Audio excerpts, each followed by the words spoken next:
Hello friends, welcome to CS Tubes.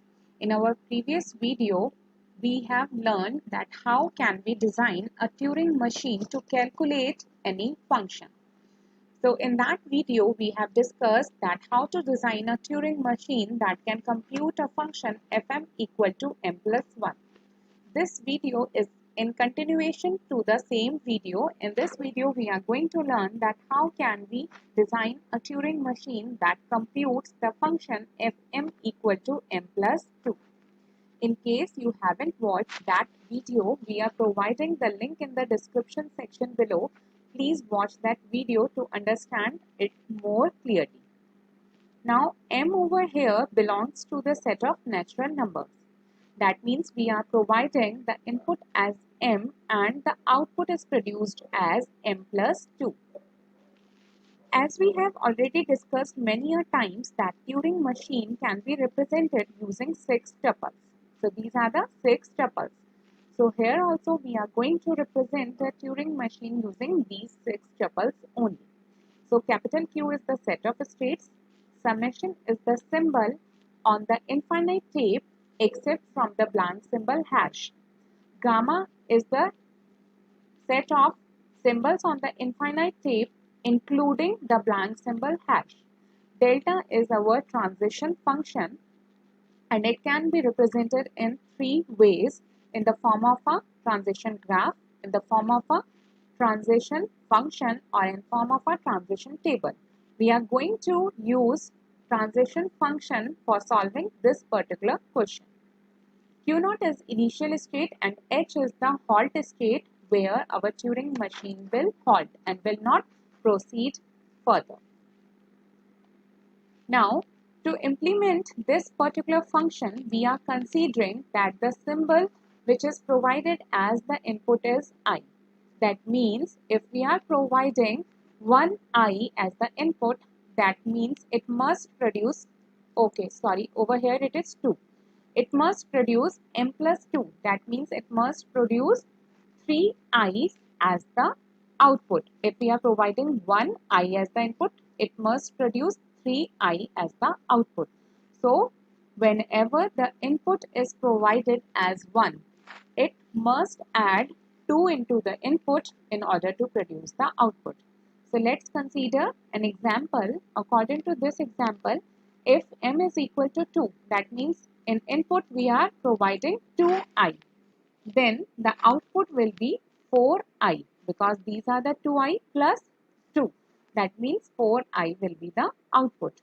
Similarly, if m is equal to 5, so over here there are 5 i's provided as the input and the output produced will consist of 7i because it is 5 plus 2, that means 7i will be provided as the output. Now, as we have already discussed for m plus 1, the same concept will be used over here.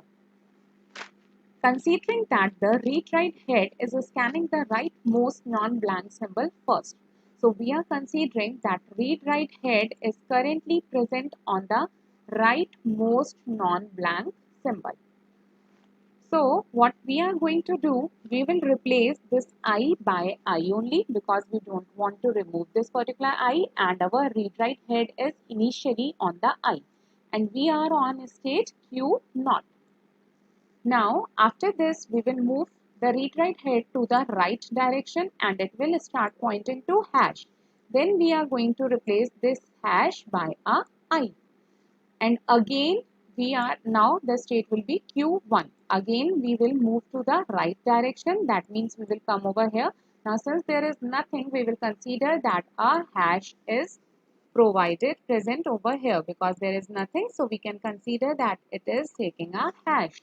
Then we will be on the state Q2 and again the I hash will be replaced by a I, and again we will move to the right direction. Now since 2i are appended to the output, that means now for the input provided we have already appended 2 extra i's, so our output is complete.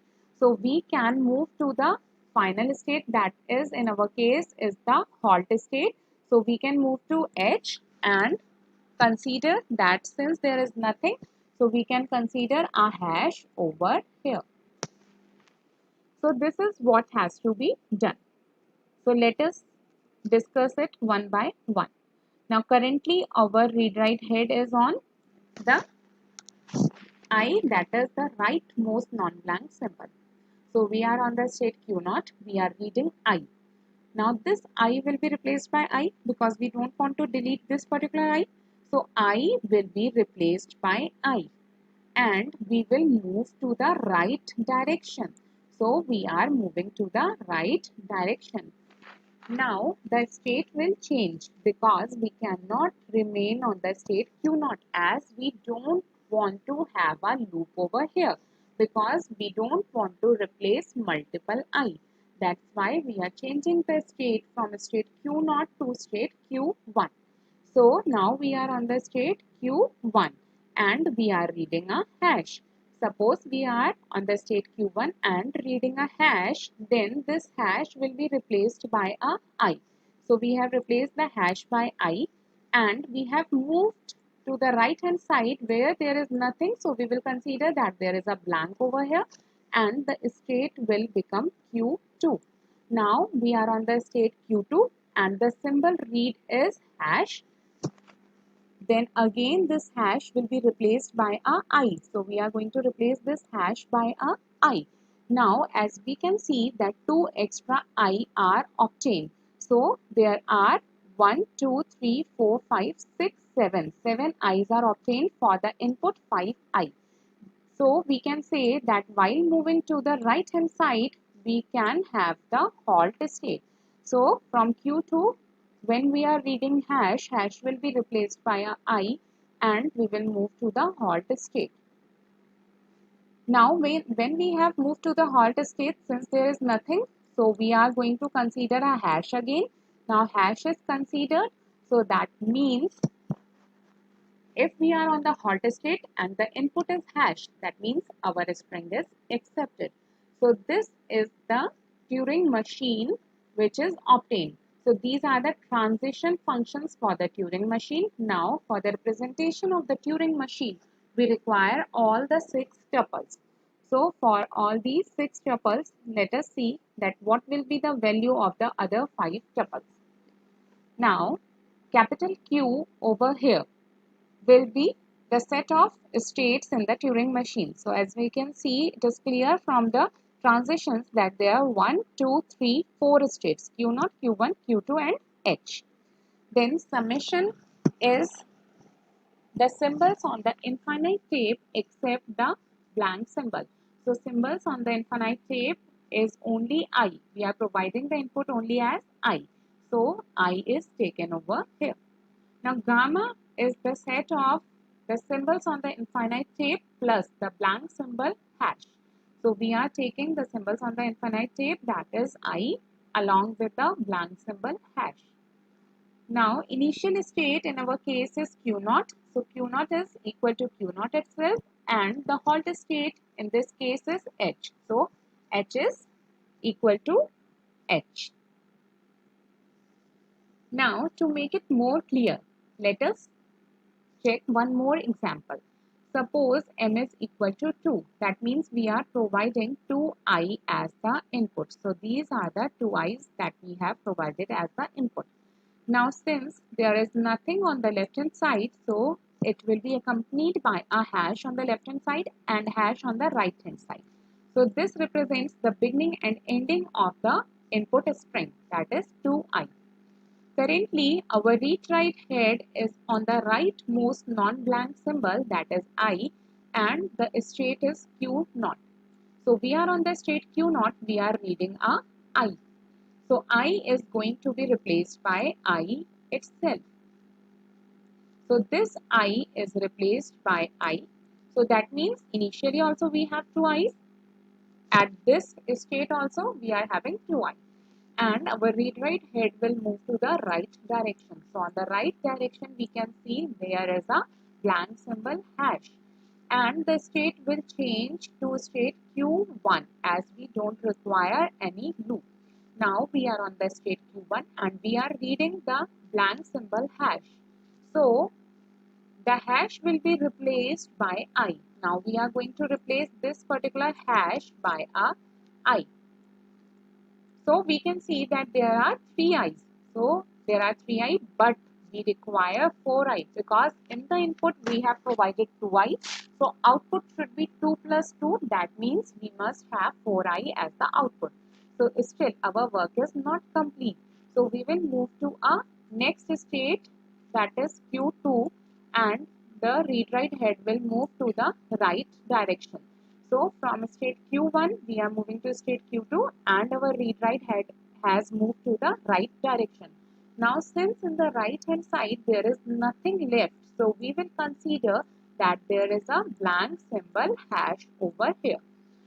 If there is nothing left in the string, you can append any number of hash as you want because it is just a representation of a blank symbol.